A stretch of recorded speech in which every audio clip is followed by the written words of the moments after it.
Elmer and the Dragon, Chapter 7, The Secret.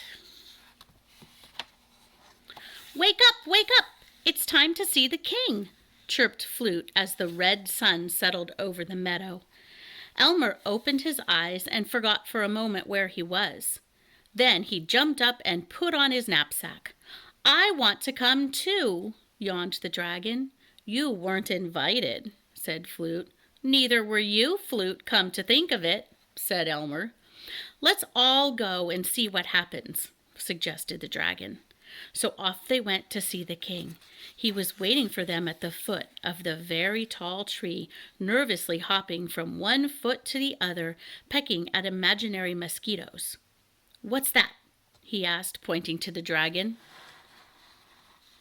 That's my good friend, the baby dragon. I rescued him 2 days ago, and now he's taking me home. I don't like him, said the king, feeling small and helpless. Oh, yes, you do, said Flute. Quiet, Flute. I guess I know what I like and what I don't. The dragon drooped his head and began to back away. Oh, well, said the king, come on back. If I'm going to tell the secret to anyone, it'll never be a secret anymore, and I suppose you might as well know, too. I do wish it weren't such an old secret. Flute, the dragon, and Elmer waited quietly while the king looked at the ground, then up at the tree, and then down at the ground. Treasure, he whispered so suddenly that they all jumped into the air. At least I think it's treasure. But I can't find out without your help. Where? Asked Elmer. It's not very far from here, said the king. Elmer, Flute, and the dragon looked every which way to see where the treasure could be. Oh, gosh, I guess I'll have to tell you where to, said poor old King Can the 11th. It's buried.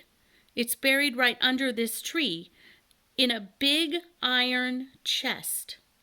What sort of treasure? Asked Elmer. That's what I'm dying of curiosity to know, said the king. So that's it, sighed Flute. And you're sure this is the right tree? Asked Elmer. Absolutely.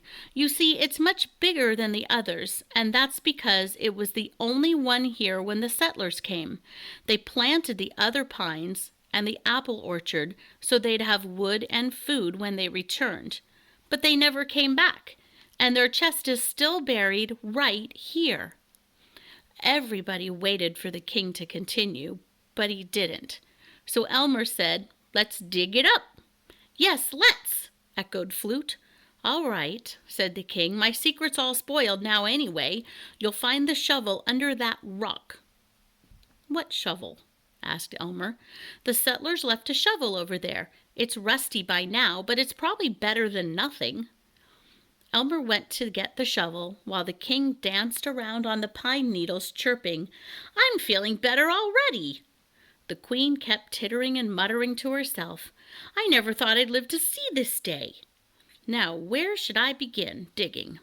Asked Elmer. It's a rhyme, said the king. It goes like this.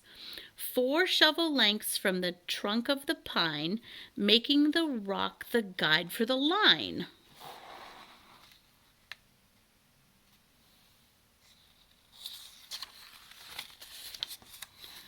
Elmer carefully measured the distance and began to dig. The dragon did his best to help while Flute and the king and queen sat watching the hole growing deeper.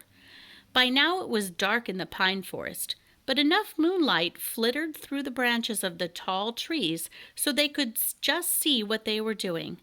They dug for 6 hours without ever hitting a root or a rock or anything like an iron chest. Are you certain this is the right place? Asked Elmer, tired and discouraged. I'm positive, said the king. Just then the moon went under the clouds and Elmer's shovel hit something with a loud clang. The chest! They all shouted, but it was too dark to see, and they waited so long for the moon to come out that they all went to sleep, still waiting.